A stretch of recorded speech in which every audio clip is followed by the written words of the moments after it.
Good afternoon, everyone, and welcome to another edition of the Broad Podcaster with me, Jennifer Fierro, here in the Highland Lakes.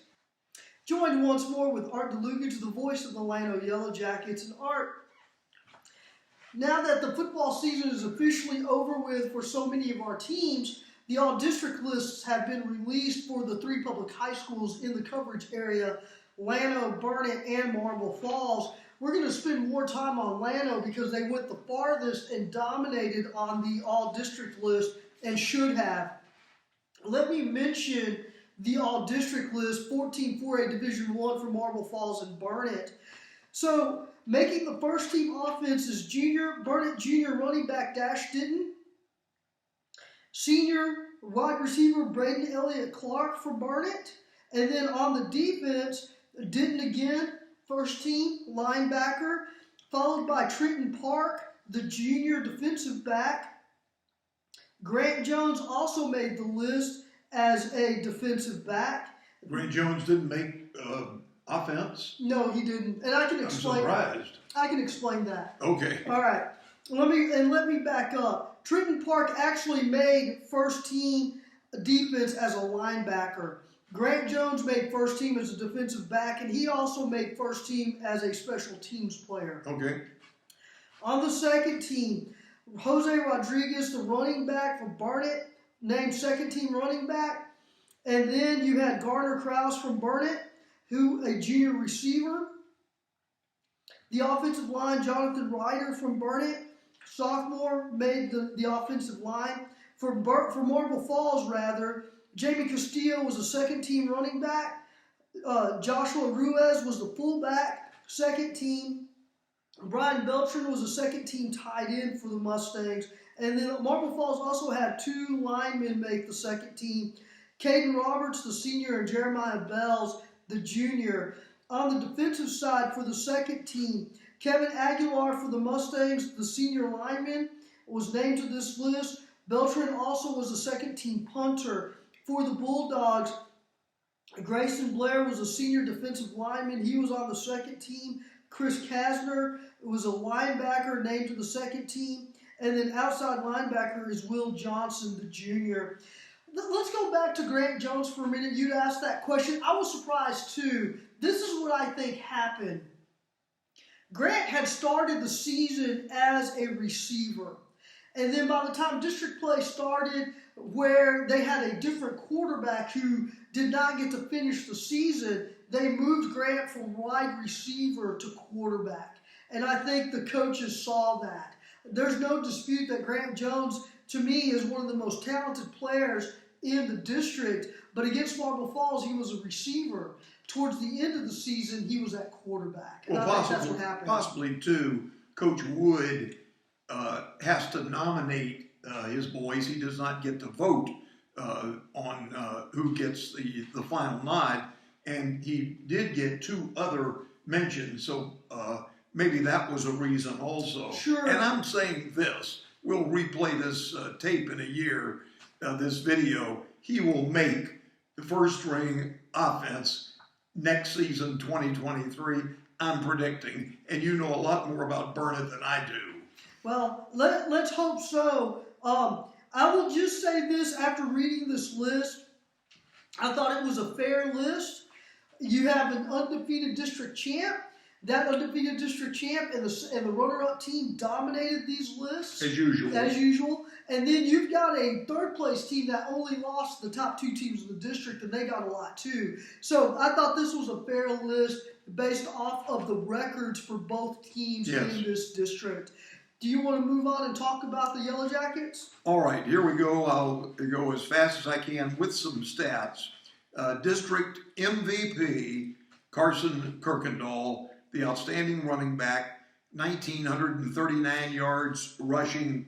That's third all-time for a season in Llano and fifth career. And he gained close to 3,000 yards for his career. And that was number 5. Briggs Green, as I've said, all season, playing predominantly quarterback on a running team. He threw 32 touchdown passes. That's second most in a season in Llano, and he's the offensive MVP for the all-district team.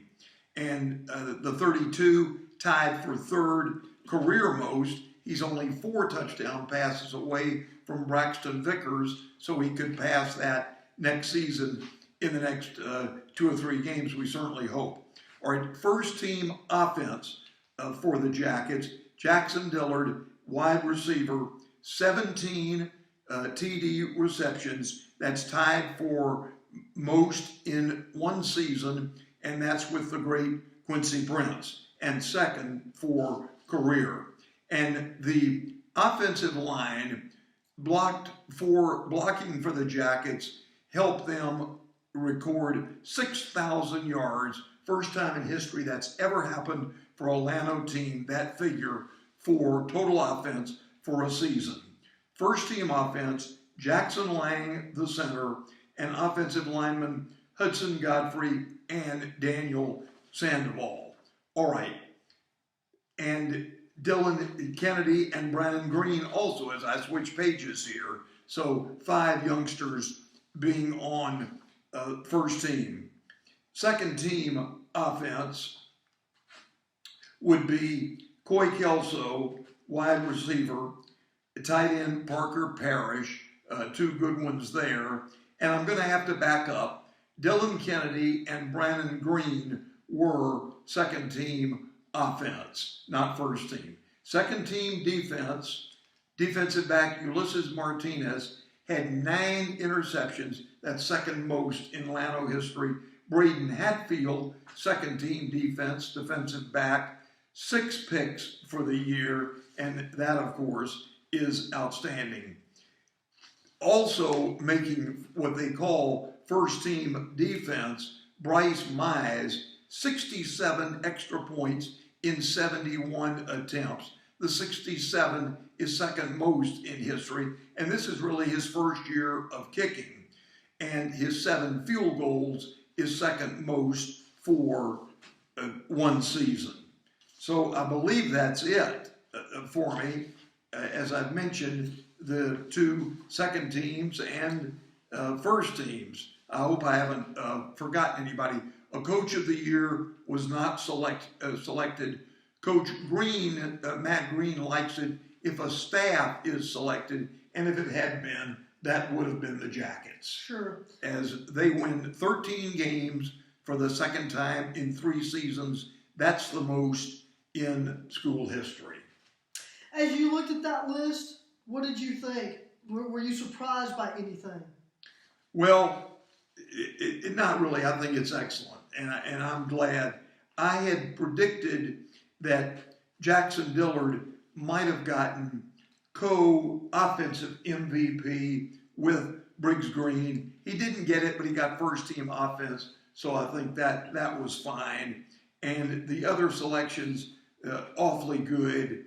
I'm totally impressed with how well the team did and the selections. Yeah, I think that everybody knew Carson because he was unanimously picked as the MVP. Briggs was unanimously picked as the MVP, I believe. Is that right? On the superlatives up the top. Briggs got offensive MVP, yes. Okay, but he was not picked unanimous. That's Jackson Ray, the outstanding lineman there. Oh, I forgot Jackson Ray. I'm so glad you brought that up. And so he was co-defensive MVP, terrific defensive end, and had been a linebacker the last couple of years. Yeah. So the Llano defense, just outstanding for the 13-1 team. Yeah, and I think this list reflects that. Usually when you go into a district campaign and your defense is limiting opportunities for the other team's offense, that speaks volumes about the depth and talent on the defensive side. But you also have, like I said, Carson Kirkendall, no one was surprised by that. I wasn't surprised by Griggs' pick as the offensive most valuable player in the district. I would not have selected a defensive lineman as co-defensive player of the year. That one surprised me because of the outstanding work of the defensive backs and the linebackers. Not to say that Jackson Ray was not deserving. It is to say that linemen, at least to me, are overlooked. So I'm happy that he was not. Okay. We're going to wrap this segment up. We're going to do a second segment and talk specifically about basketball. Tournament season is wrapping up in the Highland Lakes, and believe it or not, right after the first of the year, we're going to be going to district play. Go ahead, Art. All right, would you like honorable mention? Quickly. Okay. Sam Sultan Fuss, Alex Kachura, Luke Turner, Charlie White, Remington Hip, Dusty Miller, Russell Nelson, Special Teams Miller and Hip also, and Cole Franklin. I wanted to mention two other teams. Wimberley, undefeated, is in the state championship game. Congratulations to head coach Doug Warren. Liberty Hill has been defeated in the state semis, and so that's still a great run for them. Of course, two teams that were longtime Llano district foes. Sure. Well, Marble Falls had its fair share with Liberty Hill the last couple of realignments. Yes. And I remember when Leander Vandegrift was a startup with Drew Sanders as the head coach, and Vandegrift is playing in the state championship of one of the 6A divisions on Saturday. Congratulations to them.